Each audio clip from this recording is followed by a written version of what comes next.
Ilana Blumberg specializes in 19th century literature and culture, and she comes to us from Michigan State University. Her books include the scholarly title Victorian Sacrifice, Ethics and Economics in Mid-Century Novels. And her first memoir is called Houses of Study, A Jewish Woman Among Books. And it was the runner-up for the Sammy Rohr, it was the winner of the Sammy Rohr Choice Award and runner-up for the National Jewish Book Award in Women's Studies. It was also a finalist for Moment Magazine Emerging Writer for the award. So she's published various essays, and she's currently at work on a manuscript called A Real-Life Professor, Stories of Teaching and Learning in American Classrooms from Kindergarten to University.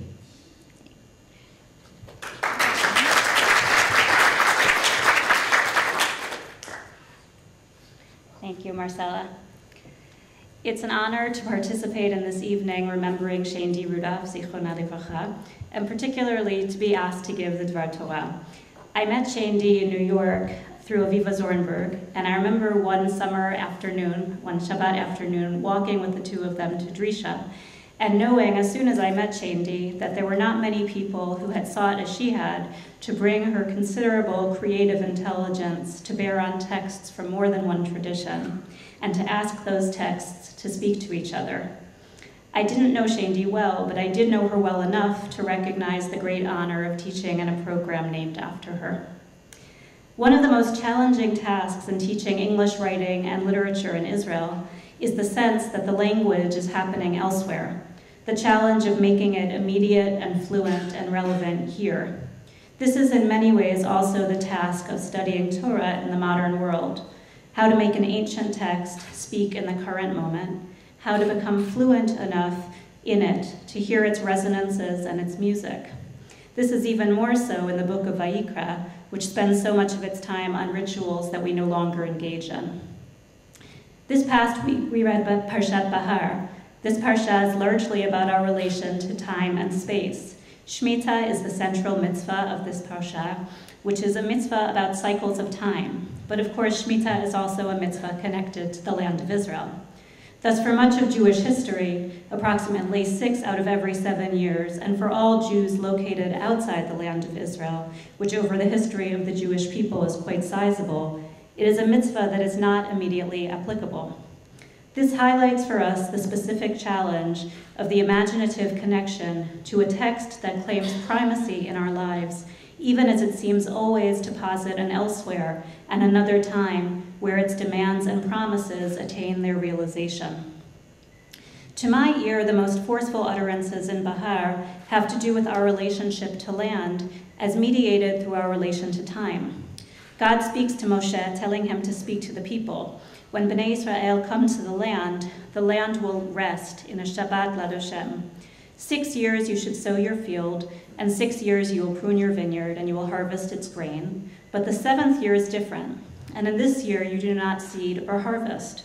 The land rests for you, for your servants and your day laborers, and those who dwell with you.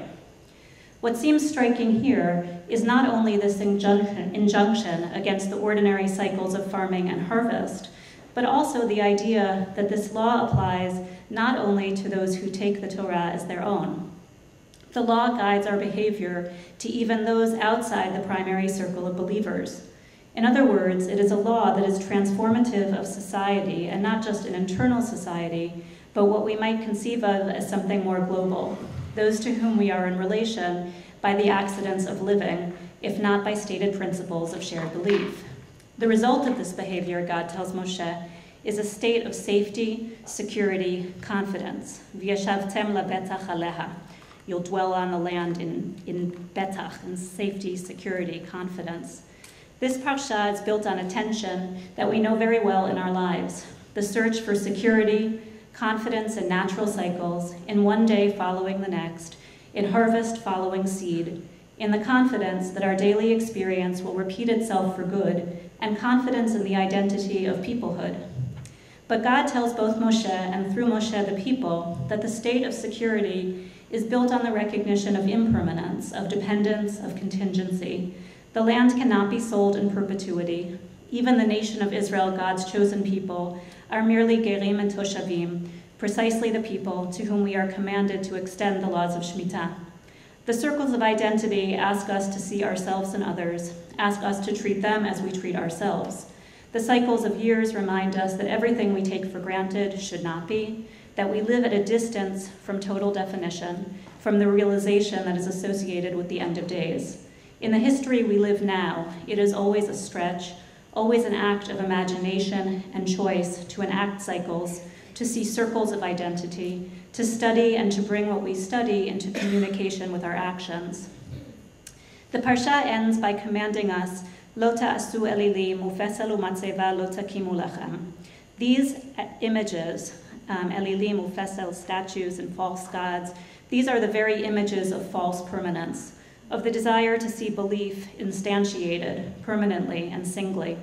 It is not easy to strive for dynamism, to strive for the blessing of Yeshavtem lavetach aleha, without insisting on false permanence and insular identities, but it is the challenge the Torah offers us, and I believe also it is one of the great challenges of writing bravely, fiercely, and honestly. The sense of security, of safety, of stability comes paradoxically in fits and starts, in isolated moments, and it is a promise, not a reality.